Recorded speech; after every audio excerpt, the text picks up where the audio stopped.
Assalamualaikum warahmatullahi wabarakatuh. Innal hamdalillah hamdan katsira thayyiban mubarakan fih. Asyhadu an la ilaha illallah wahdahu la syarika lah. Wa asyhadu anna Muhammadan abduhu wa rasuluhu la nabiyya ba'dah. Allahumma shalli wa sallim ala Muhammadin wa ala alihi wa sahbihi ajma'in. Ya ayyuhalladzina amanu taqullaha haqqa tuqatih wa la tamutunna illa wa antum muslimun, amma ba'd. Alhamdulillah, meskipun saya masih sakit ya, tadi malam hampir semalaman enggak tidur, mudah-mudahan kita tetap bisa ngaji terus, pantang mundur. Kehidupan sementara dan sekali ya, akhirat itu kekal. Rugilah kita tidak mengejar kepentingan akhirat. Di dunia ini sebentar. Bu Dedi berapa usia sekarang? Bu Dedi 64. Udah lewat itu. Rasulullah 63.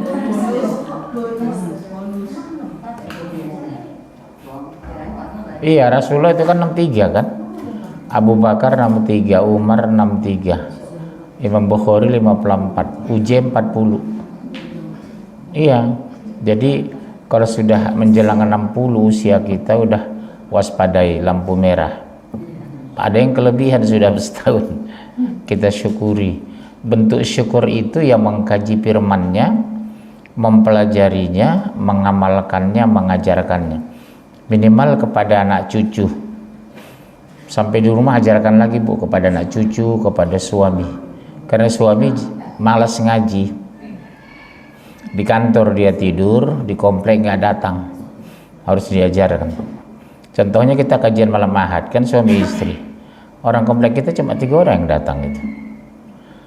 Di sini Bu, malam Ahad juga ada pengajian. Ibu hadir malam Ahad itu. Karena ngaji ini hukumnya fardu ain. Ya, kalau tahajud itu sunnah ya. Ini mereka tidak pakai tidur loh itu Bu. Jalan terus menggoda kita supaya kita jauh dari Allah, supaya kita meninggalkan Islam, supaya kita tidak memperhatikan Al-Quran, supaya kita tidak beramal soleh. Segala macam cara. Ibu mau berangkat aja masih digoda tadi. Gak usah berangkat Bu, gak usah ngaji lah. Orang lain juga nggak ngaji kok gitu. Ya. Tema hari ini kita adalah mencetak generasi Rabbani. Ibu berkewajiban karena di rumah yang paling banyak bertemu, berkomunikasi dengan anak seorang ibu. Kalau ayahnya atau suami ibu itu berangkat kadang subuh pulang jam 10 malam, nggak sempat Bu dia mendidik anak itu.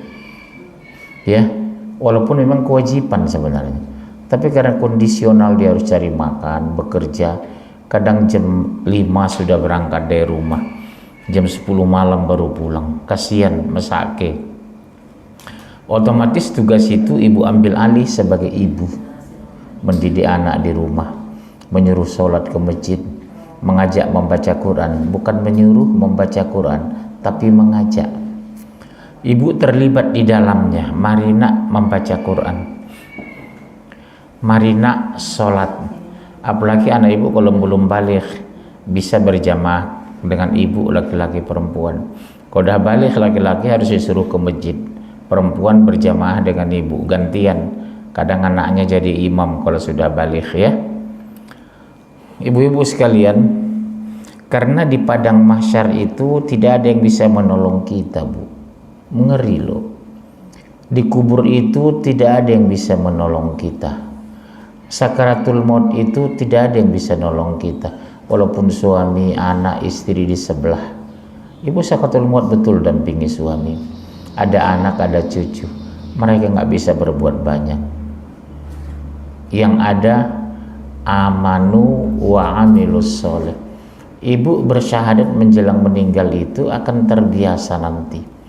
La ilaha illallah. Tapi kalau tidak terbiasa dengan kalimat itu, walaupun dibimbing, nggak ketemu nanti itu. Ada yang mau meninggal, anjing katanya. Iya, ada yang teriak Bu, aduh, sok meninggal.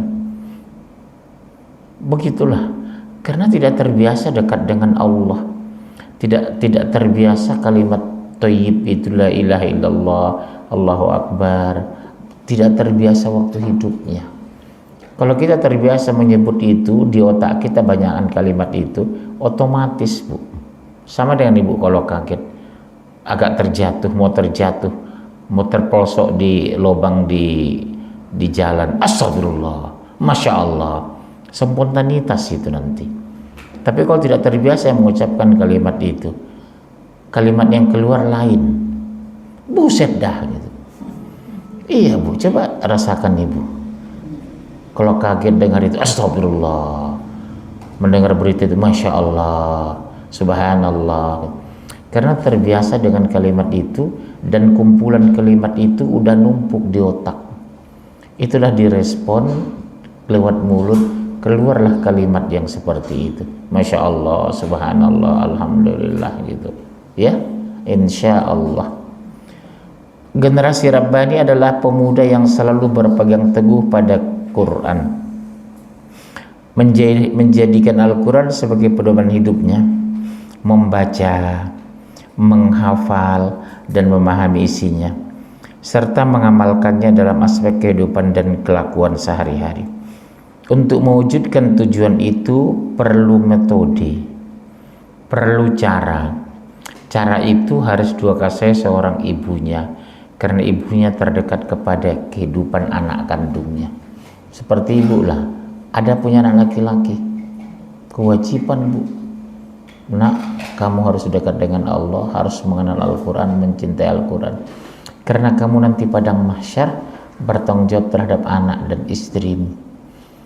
Kalau anak perempuan enggak Bu, dia dibimbing sama suaminya. Tugas ibu mendidik anak perempuan selesai setelah nikah. Aku nikahkan engkau dengan anak aku Fatimah binti Munzir Situmorang dengan mas kawinnya 4 kg emas tunai. Selesai bubar, tanggung jawabku nggak ada lagi mencampuri anak perempuan. Mau dia tidak sholat, tidak berjilbab, tidak saum, tidak ada lagi urusan, nggak ada urusan dengan aku lagi. Aku nggak berdosa lagi karena aku sudah nikahkan dia. Tapi kalau anak laki-laki Bu, sampai dia mati loh, atau aku yang mati, bertanggung jawab terhadap anak itu. Makanya ibu ngomong sama anak laki-laki, suatu saat ayahmu besok duluan meninggal nak, mau nggak kamu bertanggung jawab terhadap hidup mama? Mama tinggal di rumah kamu ya nak, kamu anak mama satu-satunya laki-laki. Jadi ibu numpang itu bukan anak perempuan, di rumah anak laki-laki, otomatis mencari mantu yang islami. Kan cenderung orang Indonesia kan numpang di rumah anak perempuan ya kan. Keliru Bu, anak perempuan kita itu mengurus suami dan mertuanya, gak ada urusan lagi dengan kita. Kita gak boleh lagi mengatur anak perempuan udah menikah. Ibu saya itu Bu, sejak menikah anak-anak perempuannya, 3 anak perempuan saudara saya, enggak pernah sama sekali nginap di rumah anak perempuan. Tegas sekali Bu itu. Enggak ada kewajibannya lagi. Dia sudah punya suami, dia sudah punya mertua, dia mengurus mertuanya, bukan ngurus aku. Ngurus aku kalian anak laki-laki, kata ibu saya.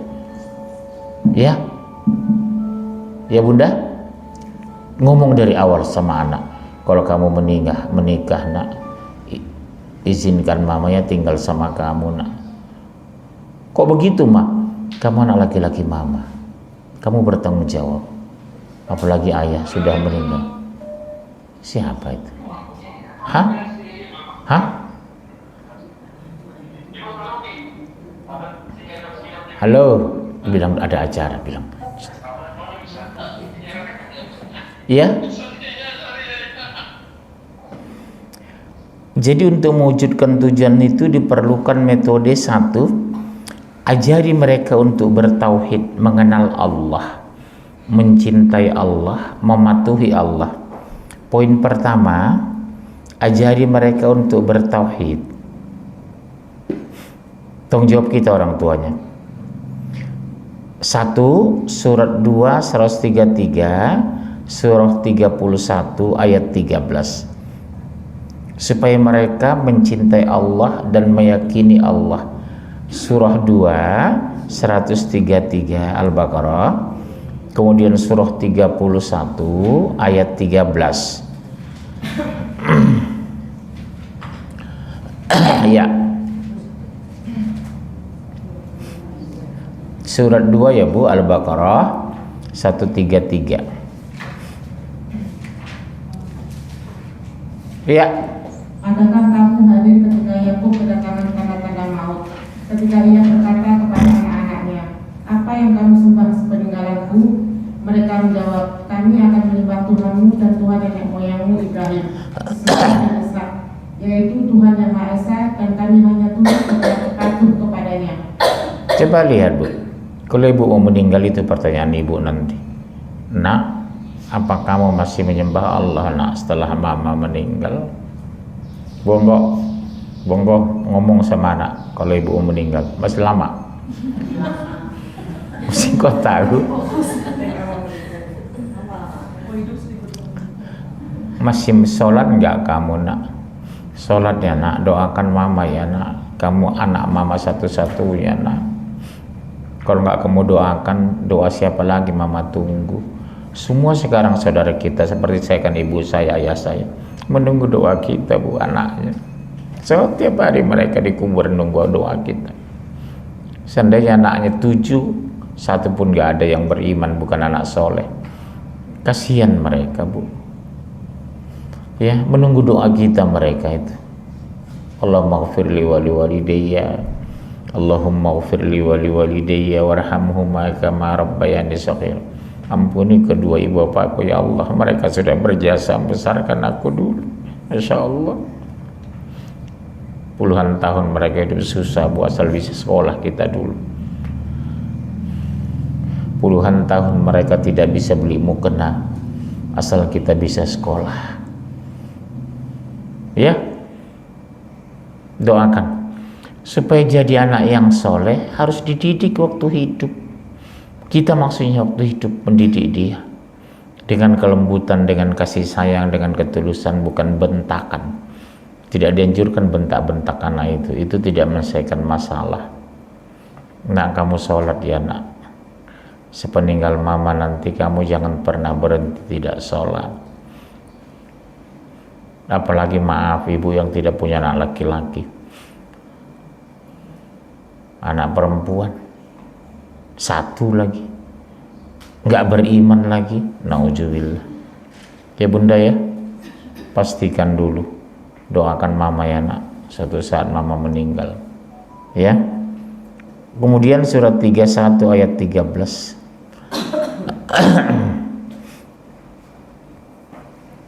Dan ingatlah ketika Luqman berkata kepadanya di waktu ia memberi pelajaran kepadanya, hai anakku, janganlah kamu mempersekutukan Allah. Sesungguhnya mempersekutukan Allah adalah benar-benar kezaliman yang besar. Luqman itu bukan nabi loh Bu, dan bukan rasul, tapi namanya dimuliakan Allah di patri salah satu surah. Betul ya Bu? Surah Luqman, mulia sekali dia.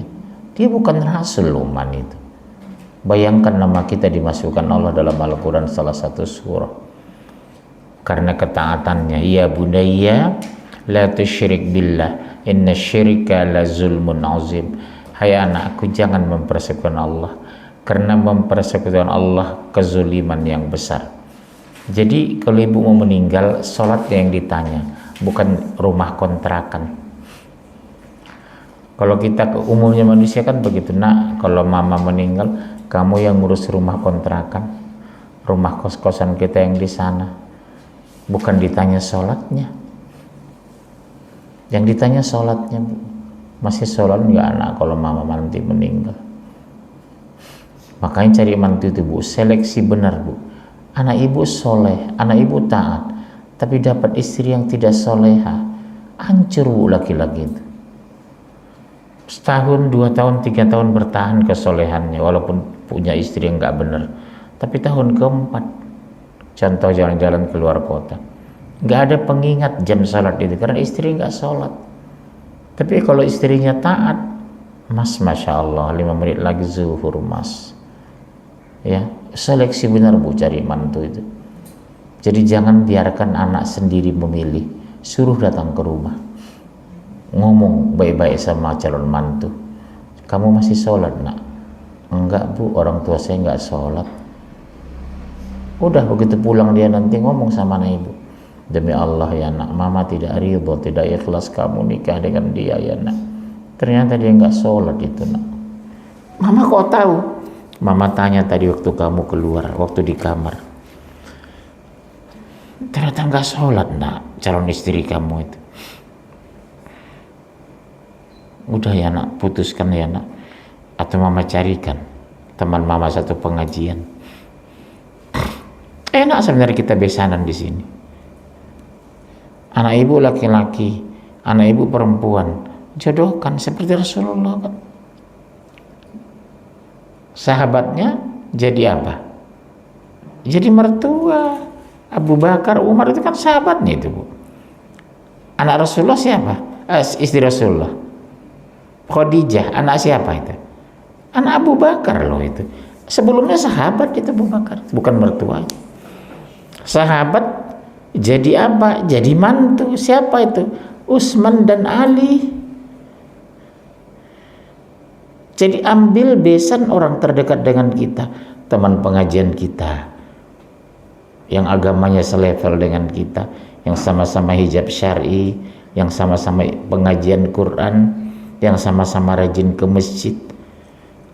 Enak kan besok waktu pernikahan istri kita, besan kita hijabnya syar'i, ibu enggak. Begitu nikah anak, di pelaminan ibu pakai hijab syar'i, besan ibu pakai rosepan. Malu kita kayak gitu. Jadi omongan bu, lihat ibu itu sayang ya orang pengajian, besannya begitu, wajahnya dicat 6 warna, merah, putih, kuning, biru.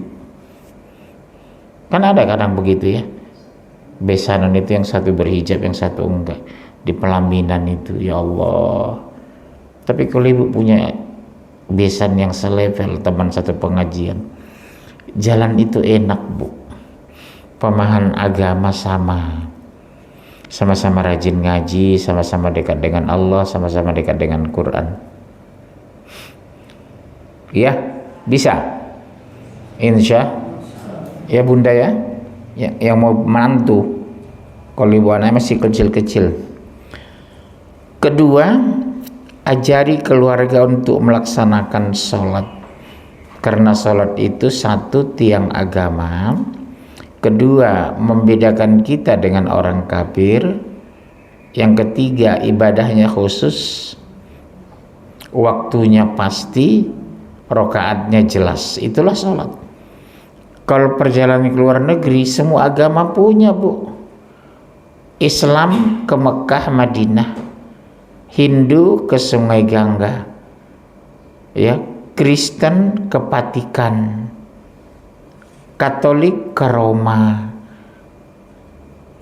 Buddha ke Thailand. Semua punya kok. Zakat mereka 10%, Yahudi dan Nasrani, kita cuma 2,5%. Sedekah mereka lebih dahsyat bu. Ibu mungkin belum tentu tiap hari sedekah. Orang Kristen itu tiap hari sedekah itu,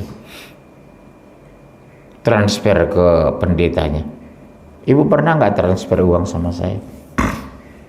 Belum kan? Bukan tidak, belum, mungkin besok Allah alam ya. Kalau Kristen itu bu, tiap bulan itu gaji dipotong 10%, langsung transfer sama pendeta setiap bulan.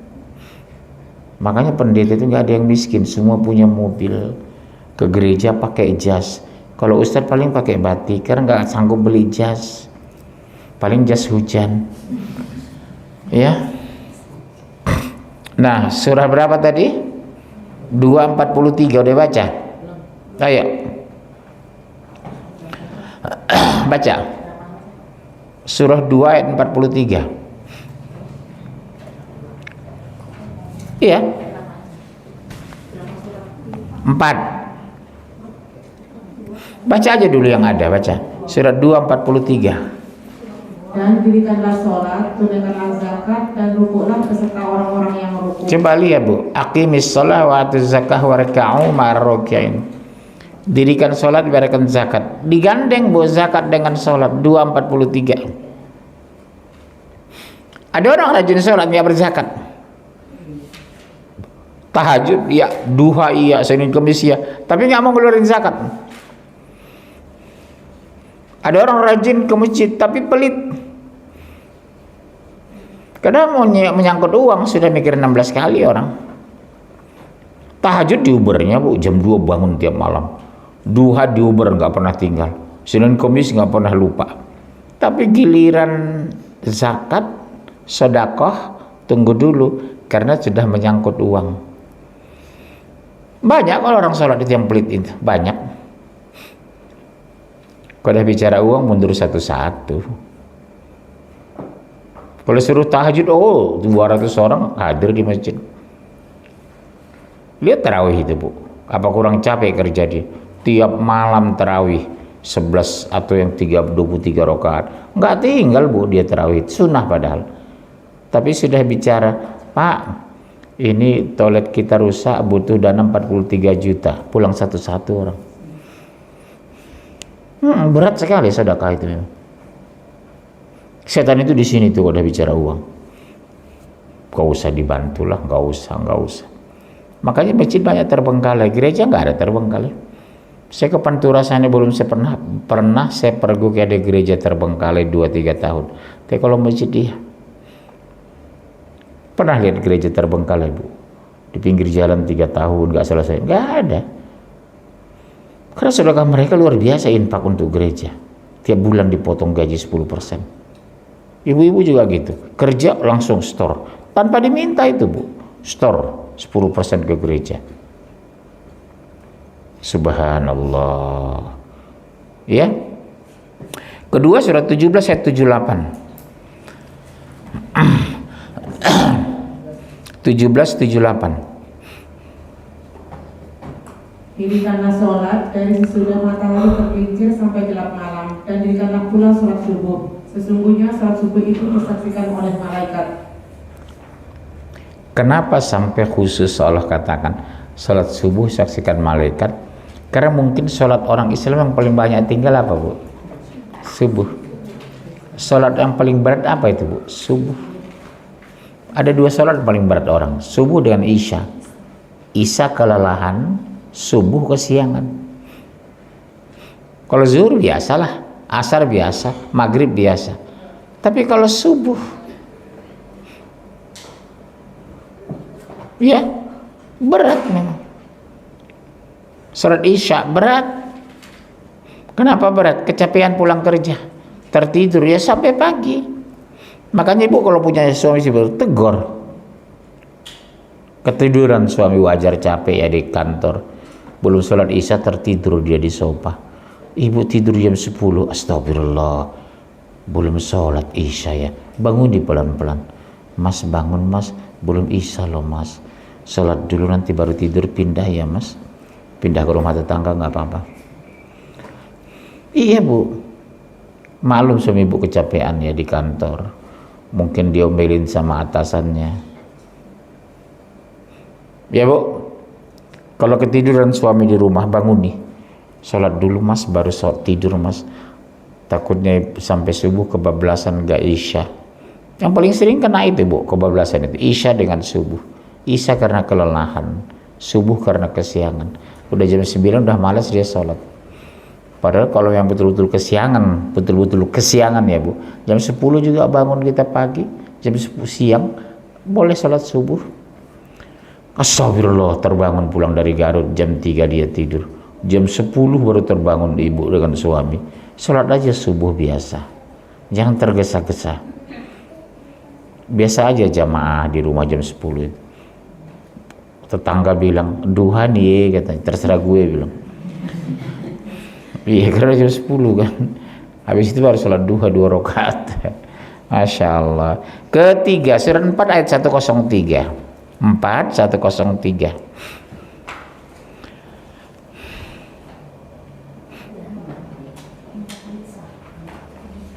Iya, An-Nisa 103.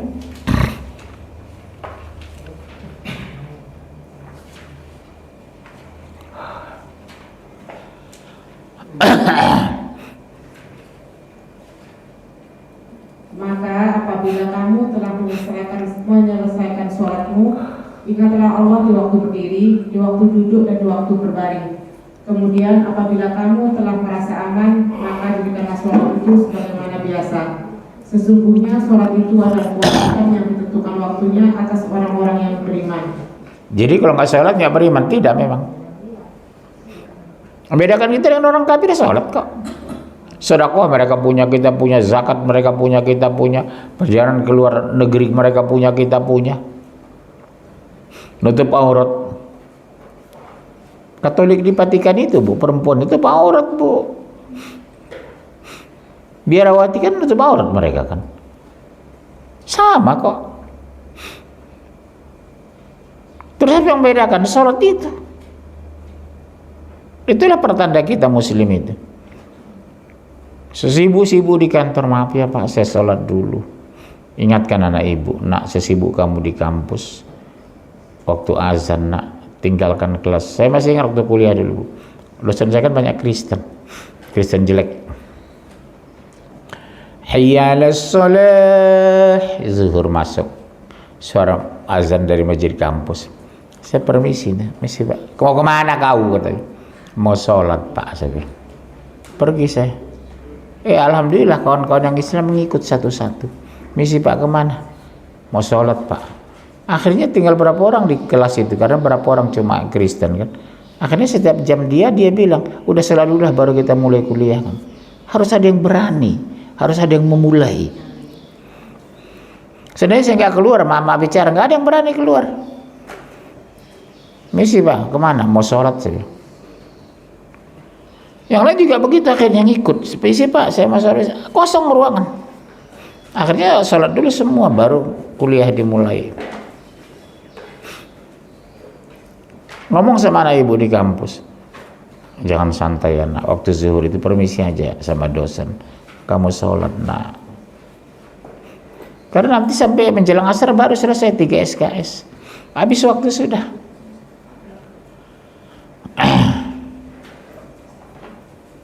Ya. Yang ketiga, yang keempat, surat 245. 245.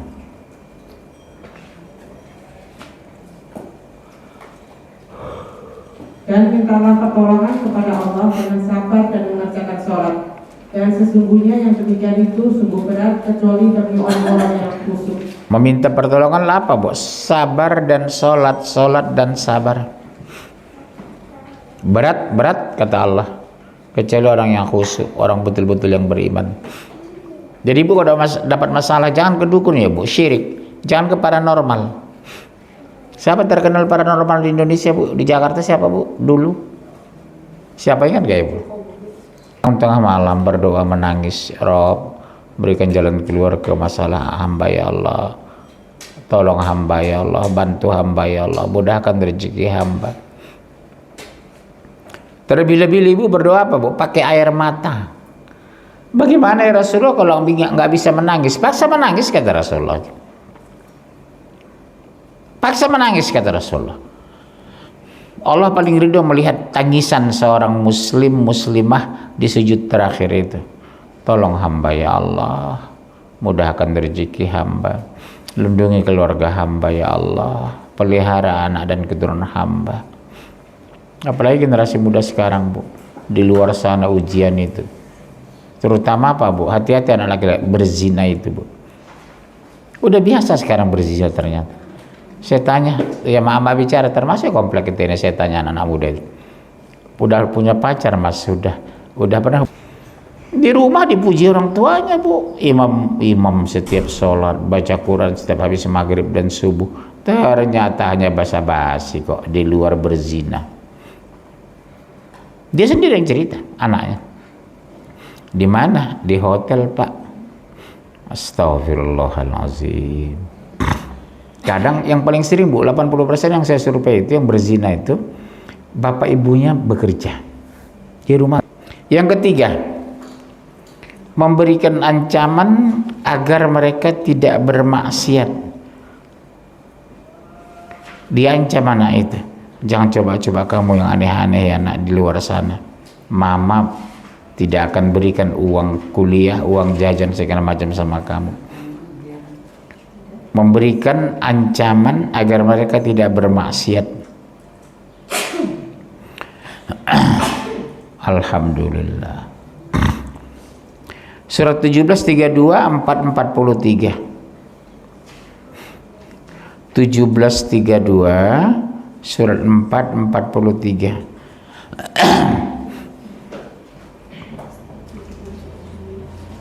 Dan janganlah kamu mendekati zina, sesungguhnya zina itu adalah suatu perbuatan yang keji dan suatu jalan yang buruk.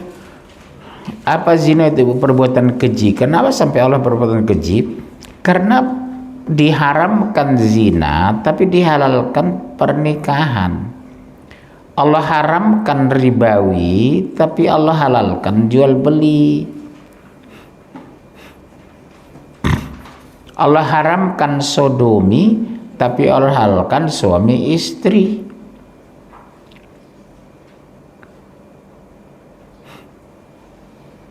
Ya, ada pengganti kok. Kalau nggak kuat menahan, nikah. Atau kata Rasulullah, puasa. Kalau anak ibu di rumah laki-laki perempuan ngomong gitu, puasa nak, mengalihkan perhatian atau cari kesibukan. Biasanya orang berpikir begitu-gitu itu karena santai, Bu. Jadi satu-satunya cara suruh berpuasa. Itu Rasulullah itu menganjurkan itu. Atau nikah. Udah ayat berikutnya 443 ya. Hai orang-orang yang beriman, janganlah kamu sholat sedang kamu dalam keadaan mabuk, sehingga kamu mengerti apa yang kamu ucapkan. Jangan pula hampiri masjid sedang kamu dalam keadaan junub, kecuali sekedar berlalu saja, hingga kamu mandi. Dan jika kamu sakit atau sedang dalam musafir, atau kembali dari tempat buang air, atau kamu telah menyentuh perempuan, kemudian kamu tidak mendapat air, maka bertayamumlah kamu dengan tanah yang baik atau suci. Sapulah mukamu dan tanganmu, sesungguhnya Allah Maha Pemaaf lagi Maha Pengampun. Tuh. Berlalu di masjid aja nggak boleh, Bu, kalau ibu lagi junub. Langsung sholat. Apa? Berwudu, bersuci. Atau nggak ada air tengah malam itu pakai tayamum. Gini ditempel. Ditiup dulu wajah, tempel lagi, ditiup, baru kanan gini. Itu kan menurut Al-Quran itu, wajah dengan tangan. Tidak sama dengan berwudu, ada kaki, kuping, nggak perlu. Kalau tayamum itu. Nah, keempat, pisahkan tempat tidur antara laki-laki dan perempuan. Makanya di rumah itu idealnya kamar tidur kita 4 sebenarnya. Pisahkan tempat tidur antara anak laki-laki dan anak perempuan. Idealnya rumah seorang beriman, orang muslim itu kamar tidurnya 4. Kamar tidur pertama kita, kamar tidur kedua untuk laki-laki, kamar tidur ketiga untuk anak perempuan, kamar tidur keempat untuk tamu. Ibu kita di rumah, ayah kita di rumah, mertua kita di rumah, ada kamar sendiri. Tapi kan susah untuk ideal itu. Rata-rata sekarang rumah 2 kamar, Bu. Kita tidur situ, anak kita yang perempuan, laki-laki di mana tidurnya? Akhirnya anak perempuan dapat kamar, yang laki-laki di sofa. Terus kalau datang mertua ibu tidur di mana lagi? Di emper. Iya, Bu, makanya cari suami yang kaya, yang kaya raya gitu. Boleh. Sama anak ngomong cari suami yang kaya, nak, yang penting soleh. Mama ikhlas banget itu. Biar kaya raya, yang penting soleh. Ini udah miskin belagu. Ideal 4 kamar tidur memang. Kan banyak ya, maaf bicara. Mertua ibu datang kamar rumah tidur 2 cuma. Di mana tidur mertua? Nggak ada kan? Di mana tidurnya, Bu? Kasihan kan? Akhirnya biasa saya lihat rumah itu nggak pernah datangi mertua, tidak pernah datangi orang tua, nggak pernah datangi ipar. Karena dia merasa kalau sana saya nginap, nggak ada tempat tidur, tak ada kamar tidur. Kadang orang seumur hidup orang nggak ada tamunya, karena tamunya mikir kalau saya bertamu rumahnya kecil. Mungkin komplek ini tamu yang paling sering banyak saya mungkin. Tamu nginap, tamu di rumah.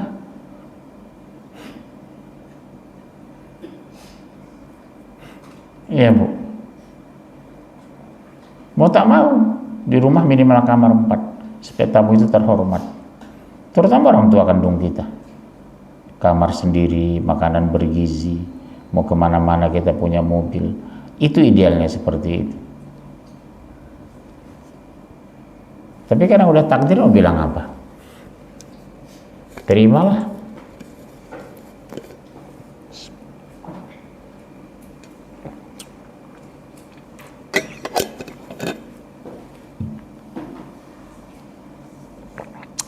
Poin kelima, memperbanyak doa untuk kebaikan keluarga. Ada yang bentuknya ikhtiar, ada yang bentuknya doa. Surah 14:40, perbanyak doa untuk kebaikan keluarga.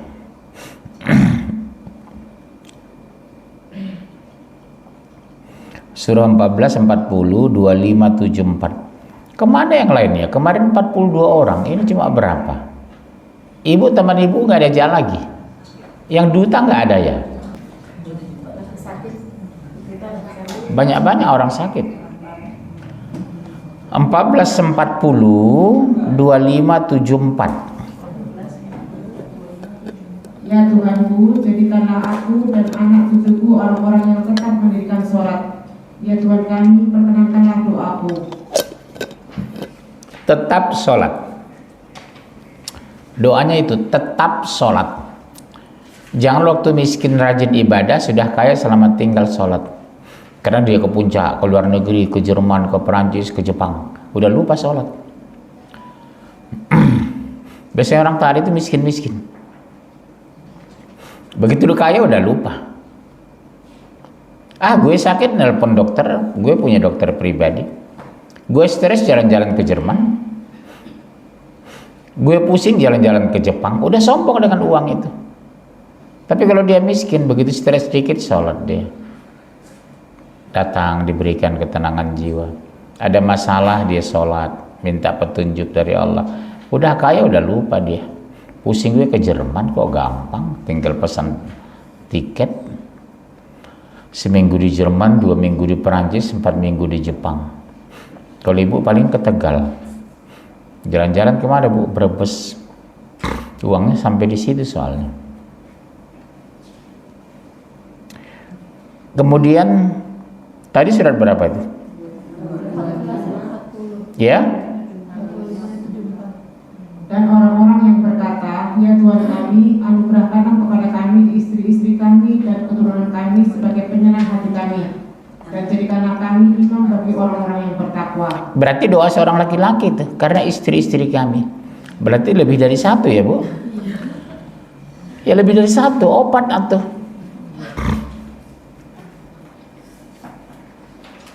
Penenang, dipandang menyejukkan. Kalau ibu kan lain, dipandang menyebalkan. Dipandang menyejukkan. Assalamualaikum Pak, Masya Allah, baru pulang ya Pak, iya. Makan dulu Pak. Yang ada cerita laporan suami pulang kerja capek, sampai di rumah Pak ini beras naik, ini naik, sayur naik, semua naik. Emangnya suami ibu kepala bulog? Jadi kondisi suami capek, ibu harus tahulah pembacanya. Pulang kerja jangan diceritakan lagi itu dulu. Papa mau makan dulu nggak atau mandi ya Pak? Makan ditemani, jangan biarkan makan sendiri. Ini Pak tambah Pak, ada di bebek goreng, kambing guling, sop kura-kura, ya acar kuda nil. Biasakan Bu mendampingi suami makan, secapek apapun ibu.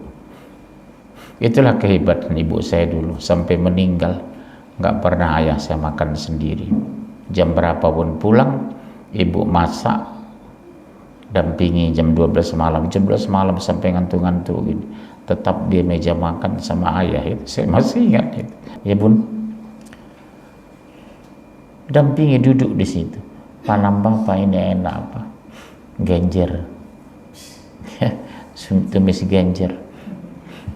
Kesenangan Bu di sini. Kenapa Bu? Genjer betul tempe Pak. Menu kita di malam. Ya minimal genjer ada ditumis. Ini padahal enak genjer bang. Dikasih uang 300.000 sehari, yang dikasih genjer. Selebihnya untuk angsuran jilbab si Sesa. Iya, yang dikasih suami genjer. Besoknya bayam direbus. Ya, jangan ya Bu berdosa Ibu. Suami mikir 300.000 ya Allah sebulan sehari. Yang dapat genjer, daun singkong, bayam rebus. Rupanya untuk angsuran jilbab 1,6 juta. Baju muslim 7,8. Iya, ibu jilbab berapa nih? 10.003. Tambah odol lagi. Surat berapa sekarang? 1440. Udah.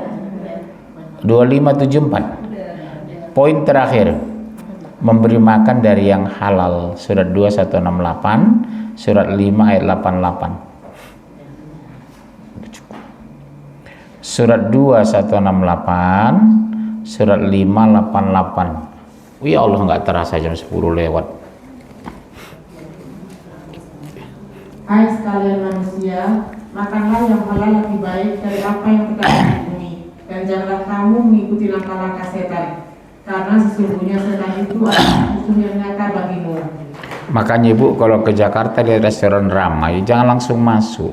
Saya orangnya selektif Bu. Kira-kira yang dimasak itu apa, yang punya siapa, bercampur minyak babi enggak itu? Betul, enggak pakai minyak babi, tapi bekas daging babi mangkoknya itu. Saya lihat di Jakarta banyak kan restoran orang Cina yang non muslim, rame berjilbab makan di sana. Kok mau ya Bu? Betul dikasih sop sapi, tapi tempat masak sop sapi tadi pagi dia baru masak sop babi. Mangkok yang ibu pakai itu bekas mangkok sop babi. Kok mau? Orang Medan itu masalah gitu selektif. Nah, satu, untuk mewujudkan tujuan agar anak kita keluarga yang Qurani, yang tadi ya, dengar aja udah ditulis kok. Ajari mereka untuk bertauhid. Kedua, ajari keluarga untuk melaksanakan sholat, jangan tinggal, jangan lalai. Yang ketiga, memberikan sedikit ancaman agar mereka tidak bermaksiat. Yang keempat, pisahkan tempat tidur laki-laki dan perempuan. Yang kelima, perbanyak doa untuk kebaikan keluarga. Yang keenam, memberikan makan dari yang halal, halalan thayyiban. Pertanyaan.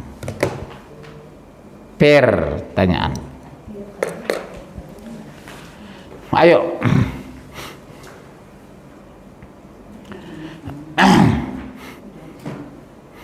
Halo.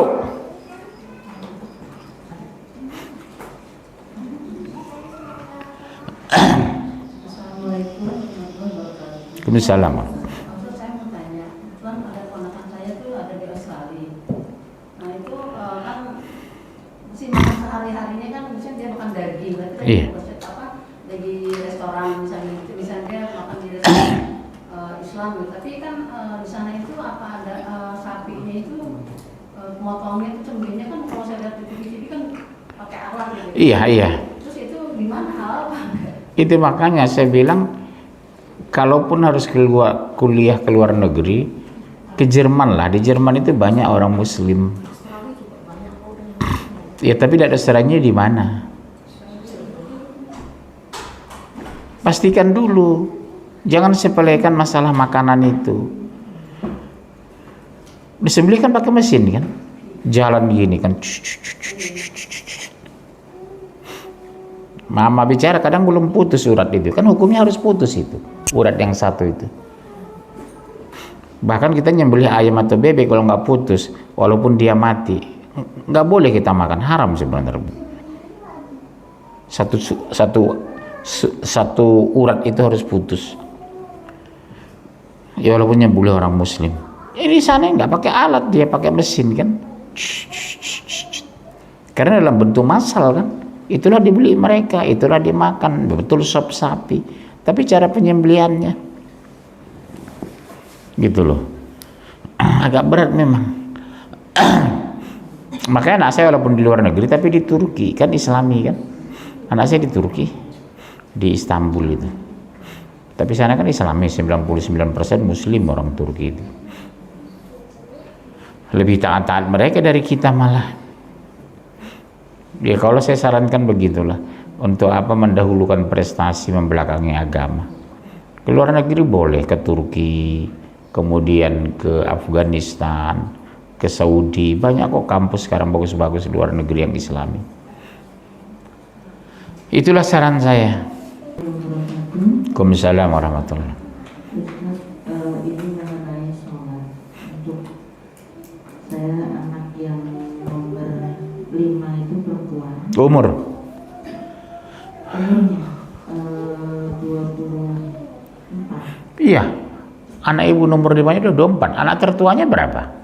86 tahun. Oh, di atas 30 sudah berarti ya. Ibu usia? Sekarang 67 saya. Lahir 67 berapa? 56. Umur 56 ya, wajah kayak 55 beliau, Masya Allah. Tadi pertanyaan ibu apa? Jadi gini, yang nomor 5 ini kan waktu mau masuk kuliah itu ditinggal sama papanya meninggal.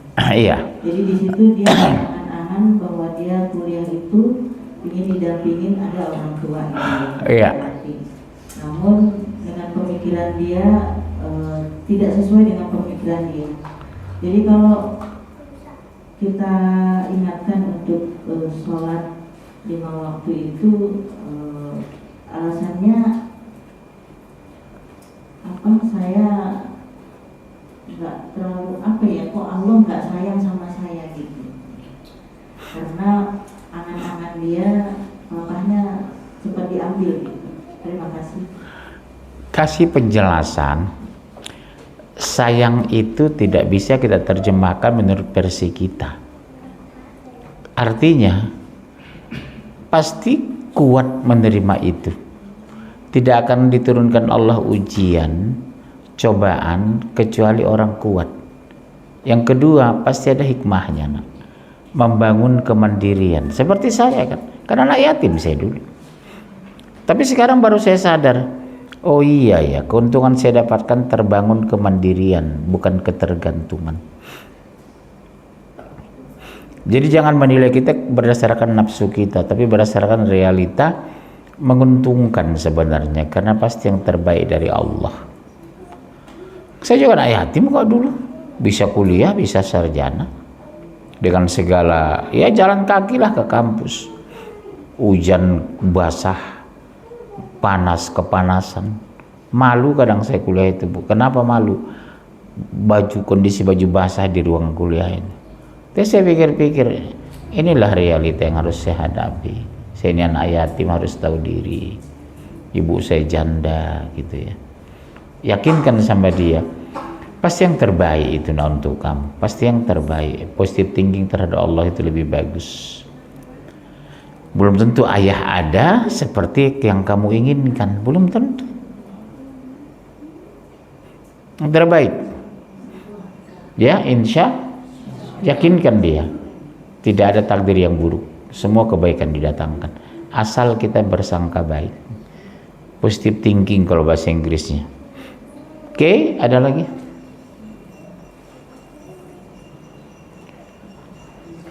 Yang lain, ayo. Buang kau, daripada ngantuk mendingan nanya. Barwi Dari tadi mikirnya. Oh iya, assalamualaikum warahmatullahi wabarakatuh. Waalaikumsalam. Gini Mas, kan itu terus apa? Kenapa? Jadi kayak anak saya itu kalau dibilang itu kan dia bolong-bolong gitu gimana? Yang bolong apa ngajinya? Ya, Siapa si Andi? Andi. Kalau dia udah sholat, udah mah tahu sholatnya di mana. Di langit mungkin. Harus tegas Bu Ongko.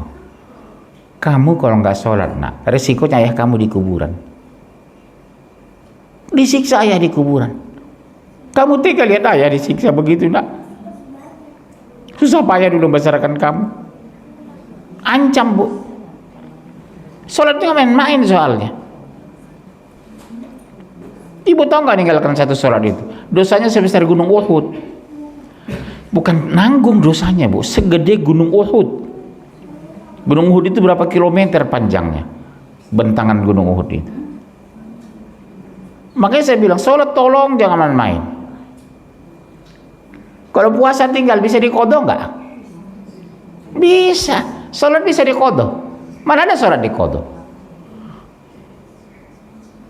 Sholat nggak bisa diqodho. Makanya wajib sholat. Kalau kita nggak sholat Ramadan, kita qodho nanti ya Bu. Insya Allah bisa. Tapi kalau sholat nggak bisa Bu, ancam seperti tadi. Papa disiksa nak, karena kamu anak kandungnya dan laki-laki. Tega kamu tiap hari ayah disiksa, digepukin di kuburan sana. Sekali kamu nggak sholat, ayah disiksa itu. 7 lapisan ditekan malaikat ke bawah itu, diangkat lagi, digepukin lagi, 7 lapisan bumi. Ngeri Bu, pertanggungjawaban seorang ayah itu. Diancam. Dari kecil sama anak laki-laki harus tegas. Kecuali Bu Ongko sudah meninggal, dia mau meninggalkan sholat, udah nggak ada tanggung jawab Bu Ongko lagi. Tegas sepanjang kita masih hidup harus tegas. Oh ibu saya masalah sholat itu nggak ada iseng Bu. Oh ngeri ibu saya itu. Kalau kami nggak sekolah masih dimaafkan ibu. Kalau kami malas belajar masih maafkan. Tapi kalau sholat, oh no way.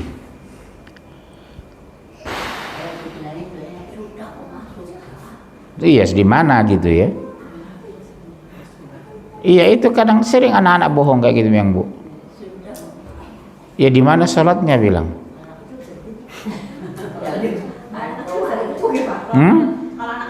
Iya bisa dipukul. Mau dipukul nggak terasa dia. Iya. Dia udah punya istri kan, punya anak. Harusnya minimal malu sama istri. Hah? Iya. Padahal sebenarnya yang bertanggung jawab terhadap anak itu bukan istrinya, suami. Iya Bu. Lihat suaminya sableng, dia sendirilah yang itu. Mendidik anak itu siapa Bu tugasnya? Suami loh Bu, bukan ibu. Mendidik anak itu suami kok tugas. Ibu nggak diminta pertanggungjawaban. Kami ini yang berat Bu nanti. Bertanggung jawab terhadap ibu kandungku ketika ayah meninggal, bertanggung jawab terhadap saudara perempuanku ayah sudah nggak ada, bertanggung jawab terhadap anak dan istriku, bertanggung jawab terhadap diriku sendiri. Ada 5 yang harus aku bertanggung jawabkan nanti padang mahsyar. Iya Bu, kalau ibu enggak, anak angkat sholat ibu nggak bertanggung jawab, suami kok tanggung jawab nanti. Cuma karena di Indonesia suami masa bodoh ya Bu ya, cenderung ya. Akhirnya ibu lah harusnya bawel, cerewet. Sholat nak, betul pastikan dia udah sholat. Udah di mana? Orang habis mandi di sini kok kamu duduk, ayo mama lihat. Sholatnya di mana? Kamar mandi. Tadi kan sejak kamu habis mandi duduk di depan itu kok mama lihat. Di mana sholatnya kamu? Harus dipastikan itu. Ada lagi yang lain?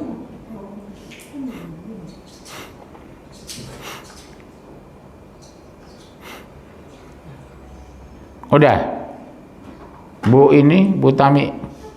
Nggak ada. Nah saya juga kalau cerita itu sholat itu ya itu kadang-kadang saya suka empos atau kalau lagi susah saya kumpul untuk sholat dalam habis gitu. Harus tegas. Iya, bikin cambuk di rumah itu. Dicambuk. Iya jangan sampai kopi ini siram bahaya baru. Kalau udah sholat, kalau udah dia menikah ya sudah, itu tanggung jawab suaminya. Tapi sampai dia menikah tanggung jawab kita. Baik, kalau nggak ada lagi. Halo, ada. Baik, terima kasih banyak. Cuma saya sedih juga ini, kemarin 46 orang loh kita itu. Ini tinggal berapa orang? Banyak doa kafaratul majlis. Subhanakallah bihamdika asyhadu an la ilaha illa anta astaghfiruka wa atubu ilaik. Assalamualaikum warahmatullahi. Mungkin harus